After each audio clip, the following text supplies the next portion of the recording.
Good evening and welcome to another installment of the New York Minute Sports Show. Lombard goes yard and the Yankees win in the Bronx. It's New York Minute Sports. It's New York Sports for New York Nuts. Don't forget to like. Don't forget to subscribe. Let's go!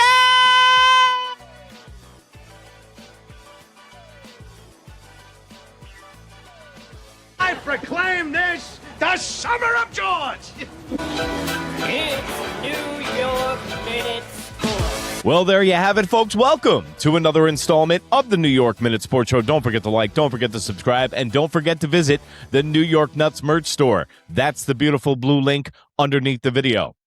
Well, the Yankees win the game in the Bronx 2-0, but that is not the story of the night. The story of the night is how they got the second run, and it was none other than the highly touted prospect, George Lombard Jr. We've been hearing about him for 2 years, and now that Anthony Volpe and Jason Dominguez went down last night, now Lombard comes up, and his first appearance as a New York Yankee in the Bronx, donning the pinstripes. He has a major night tonight. Not only did he flash the leather on the diamond at shortstop, he also hit a bomb to left field. Only the 14th Yankee of all time in his first game as a Yank to go yard. And guess what? There's been a lot of people that have made debuts. The New York Yankees have been playing baseball since 1904, folks. So that's a lot of debuts. And this is the impact I'm talking about. When guys like Ben Rice came up, immediate impact. When guys like Aaron Judge came up, immediate impact. And they look different than other guys that we've seen from the farm system. Hell, anybody could look better than Anthony Volpe and Austin Wells.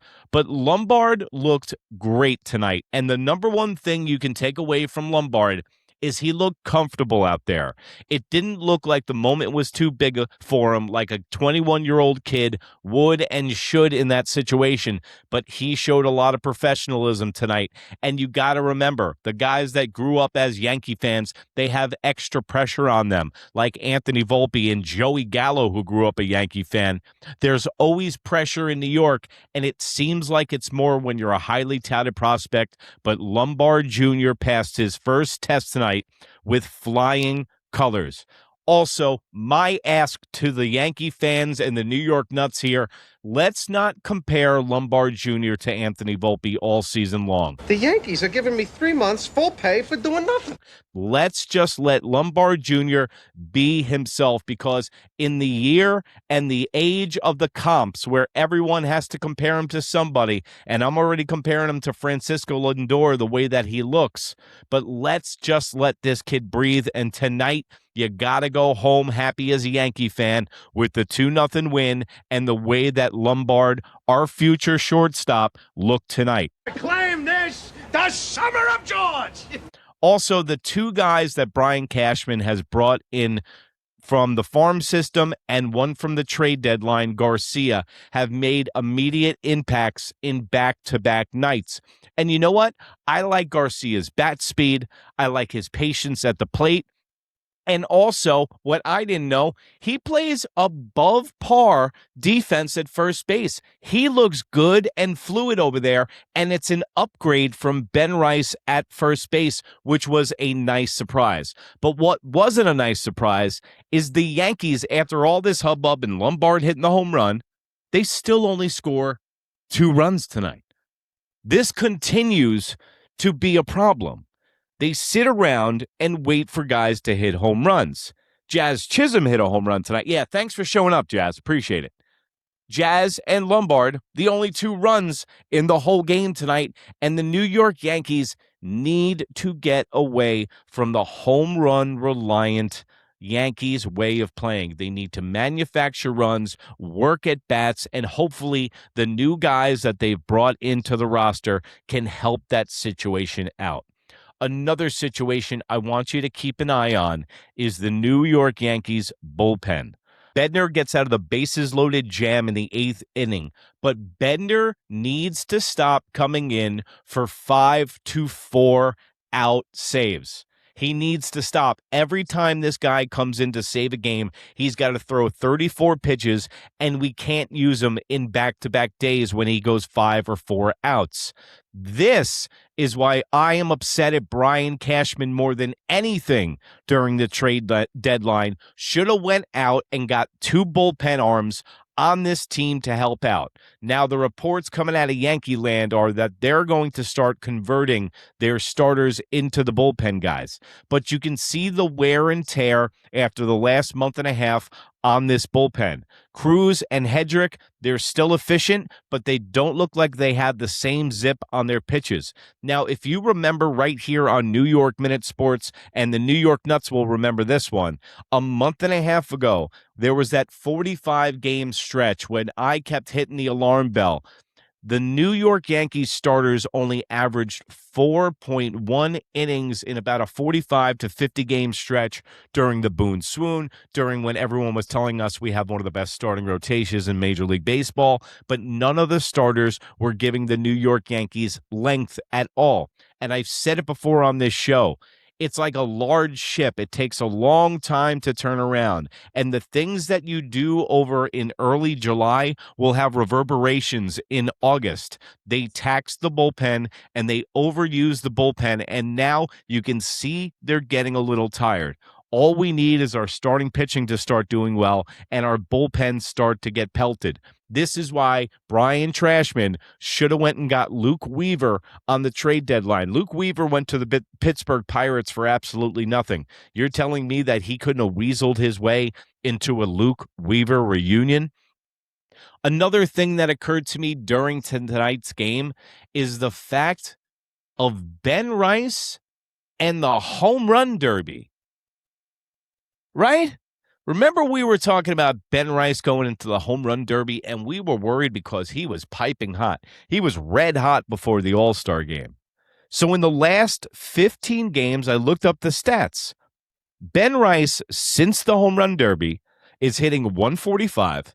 He's got an on-base of 242, a slugging of 291, 21 strikeouts, only 8 hits in 55 at-bats. What do we always say? I don't want to see another New York Yankee in the home run derby ever again. Just ask Jazz Chisholm how that went. Remember last year when Jazz Chisholm looked like he snuck in the back door to get into the home run derby? I don't even think he was an all-star. He was having a great year, goes into the home run derby, lost his swing for a month and a half, and frankly, he's never been the same. The home run derby is notorious for ruining guys' swings, especially when they're going well. And I'm done with the New York Yankees playing in the All-Star game. It should be like the Pro Bowl in football. Play a flag football, a softball game, make it into jock jams, vote guys in because I'm done. Ben Rice, look at the numbers in the last 15 games, and the only difference is that he was in that home run derby, swinging for his heels, swinging for home runs. Another guy, Lombard's the star of the game today, but Ryan Weathers. We got to give Ryan Bad Moon Rising turning into a nice little autumn noon. Weathers, he's got 3 more than quality starts in a row now. It looks like Ryan Weathers quit dominoes and put the 5-5-5 deals on hold because tonight, he pitched another gem. Well, for Ryan Weathers, he pitched a gem. 6 innings pitched, 4 hits, no earned runs, only 1 walk, 6 Ks, 88 pitches, got out of the 2 men on bases jam. And this is what is the difference. It's resilience. It's getting in and out of jams. And maybe something has clicked with Weathers. Maybe these 28-year-old lefties, something finally clicks with these guys and they become the pitcher that they're supposed to. Because if it's anyone that knows how Ryan Bad Moon Rising Weathers has been this year, it's been me, because I am on the Ryan Weathers rotation at the stadium. Every time I go to the game, Ryan Weathers is pitching. I've seen him give up more runs than God knows how many. So now Ryan Weathers is pitching well, and he's choosing now to pitch his best baseball of the year. So he is going to make a very difficult decision, even more difficult. When Carlos scrambled eggs in his brain, chips in his elbow, now it's a full Western omelet because I'm on the IL and didn't come back in shape from Tampa Bay. They're going to have to decide whether it's Will Warren or Weathers going into the bullpen. To be honest with you, if Ryan Weathers can keep this up, I don't want him going anywhere. And I think Ryan Weathers is the guy that translates to the bullpen the best. Because if it's anything, we saw Will Warren come in a relief spot in the ninth inning a few games ago, and he completely blew it. Ryan Weathers, now that he's showing he can get out of jams and he can pitch through adversity, that's the pitcher that Brian Cashman got from the Miami Marlins. So you got to be happy with Ryan Weathers' performance tonight. And the guy that usually catches for him, Austin Wells. I wanted to talk about Austin Wells for a second because it seems like he has a breath of relief now because he's been on the trade block for about a month and a half, and I bet you the Yankees did everything they could do to move him. But the point I'm making about Austin Wells is that the trade deadline comes at August 3rd now. We really only have less than 2 months of regular season baseball left. And I think they got to the conclusion with Austin Wells that he didn't turn his season around offensively. But you know what? The value he has defensively and the way that he knows the starting rotation and the way that he knows the bullpen. If you were to go and get that young catcher from the Colorado Rockies, let's say, who hits 30 home runs, he's bad at framing pitches and he's bad at stopping breaking balls.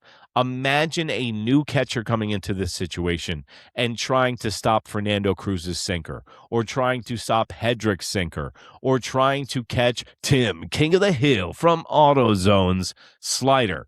So the long-winded point I'm trying to make is that there's more equity and value in Wells' defense than his hitting. I'll put it this way. It's the postseason. We're in a big game against the Boston Red Sox, and you have a defensive liability behind the plate. At least Austin Wells only gets to the plate 4 times on offense. But as a catcher and as a pitcher, they're touching the ball every time it's thrown. And that becomes one of the most important positions in all of baseball and on the diamond in October and in playoff baseball.